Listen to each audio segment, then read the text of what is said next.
go bang out 10 hits by lunch. I need to live my songs. So that's what I'm gonna go and do. Ready?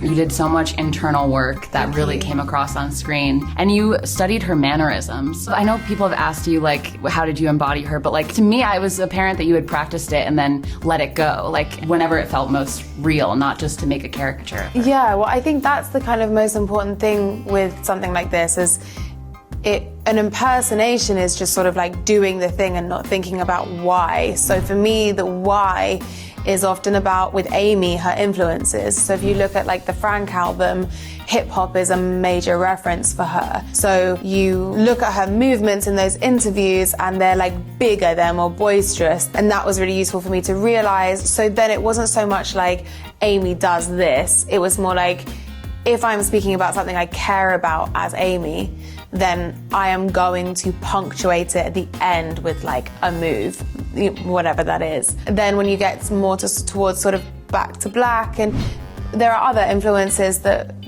make her movements different, obviously, like an eating disorder and addiction, like that physically changes a person. Also, if you're more inspired by romantic girl groups and those movements are smaller because it's like more sort of submissive woman, that's going to come to play in your interviews as well. So it's more sort of figuring out like what the intention behind movements are rather than just doing the thing. I don't write songs to be famous. I write songs because I've got to make something good out of something bad. Well, you have to talk about one of the most pivotal moments in pop culture when Amy won the Grammy for Record of the Year in 2008. Amy Winehouse. You actually had the chance to play music with the band that performed at that same event of that Grammys night. Yeah. Did they share with you any special experiences or what Amy's mindset was like that night? I mean, I know that she was really, really nervous, especially about that specific award because, you know, A, it's the biggest award of the night, but also Tony Bennett was doing the award and it was such an important moment to her. Those killer moments like Amy hearing that news for the first time and there's that look in her eye that everyone knows. And the important thing for me as an actor is like, you can't just do the look, you know?